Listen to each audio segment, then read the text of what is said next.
Nous allons maintenant passer aux interpellations et aux questions orales. Donc je rappelle que c'est maximum 10 minutes pour l'exposé d'une interpellation. Et pour les questions orales, nous sommes sur 5 minutes avec une réponse de 5 minutes et une réplique d'1 minute. Et je rappelle que quand les questions sont regroupées, c'est 3 minutes et 1 minute. J'aime bien rappeler parfois les différents timings. La première question, donc nous allons débuter avec la thématique relative à l'aménagement du territoire. Et la première question est celle de monsieur Bruno Lefebvre sur l'utilisation des sites pollués pour le placement de panneaux photovoltaïques. Je vous en prie. Merci beaucoup, Monsieur le Président. Monsieur le Ministre, la DPR prévoit que pour le placement de panneaux photovoltaïques, les surfaces artificialisées, impropres aux productions forestières et agricoles situées le long des axes routiers et ferroviaires ou encore les zones polluées, seront par exemple privilégiées. On le sait, à l'instar de l'autonomie alimentaire et de l'autonomie de la défense, l'autonomie énergétique est un enjeu stratégique majeur. La question qui se pose ici est celle de la concurrence des fonctions du territoire. Comment mettre en œuvre ce volet de la DPR et celui de déployer 1500 hectares pour favoriser la réindustrialisation et la création d'emplois industriels sur notre territoire? N'y a-t-il pas là une forme de contradiction? Pour un promoteur, placer des panneaux sur un site pollué n'est-il pas plus facile et plus rentable que de le dépolluer et le réhabiliter? De plus, dans ce contexte du stop béton, les anciens sites économiques seront plus prisés. S'il y a des panneaux dessus, n'y a-t-il pas un risque de limiter les possibilités d'installation des entreprises? D'un point de vue autorisation, quelles sont les zones au plan de secteur où on peut mettre des panneaux sans dérogation? Merci déjà. Merci monsieur le député. Monsieur le ministre, je vous en prie. Merci et bonjour à chacune et à chacun. Monsieur le député, l'autonomie énergétique est bien sûr un enjeu stratégique majeur et ceci est réaffirmé par la DPR en lien avec les impératifs également climatiques. De même, celle-ci insiste également sur l'importance du redéploiement industriel via la mobilisation du foncier à vocation économique.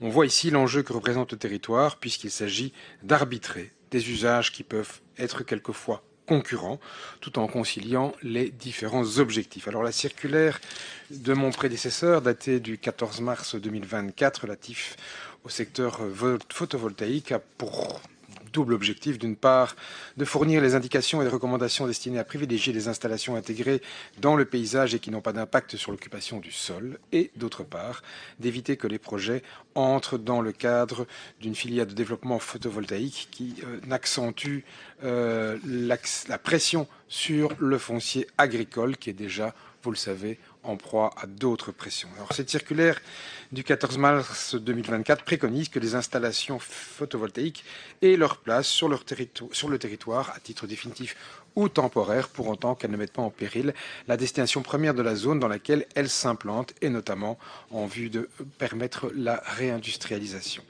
Au niveau des sites pollués bien localisés, le placement de ce type d'installation ne peut avoir pour conséquence d'empêcher, et je le souligne, définitivement tout assainissement et réaménagement, sauf si, au regard de l'ampleur de la pollution constatée ou avérée, l'affectation photovoltaïque de long terme s'avérerait être la réhabilitation ou l'affectation la plus opportune. L'intérêt économique d'un promoteur pourrait en effet être de placer des panneaux sur un site pollué.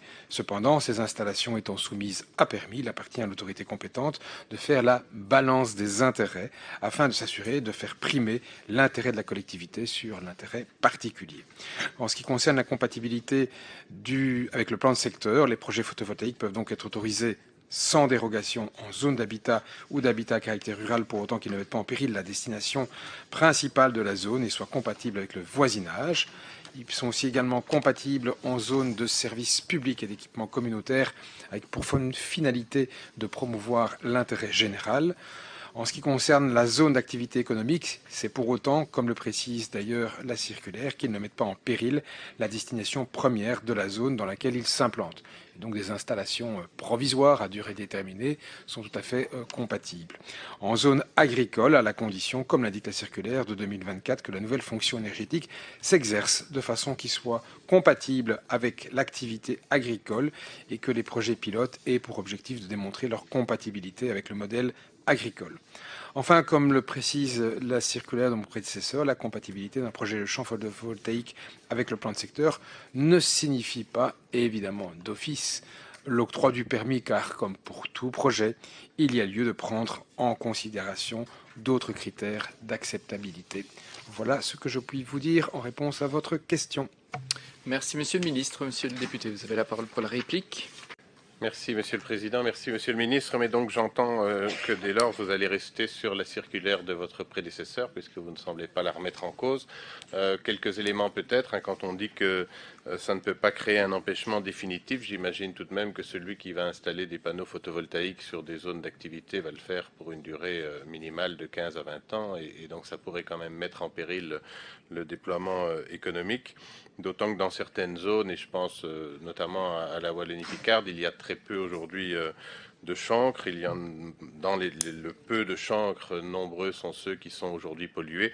Et donc ça pourrait créer de grosses difficultés tout de même. Et donc je vous invite tout de même à avoir une réflexion sur le sujet. Et on peut peut-être en discuter avec des acteurs que vous aimez beaucoup, les intercommunales de développement économique. Elles sont évidemment à votre disposition sur le territoire de Wallonie-Picarde notamment. Merci beaucoup. Merci Monsieur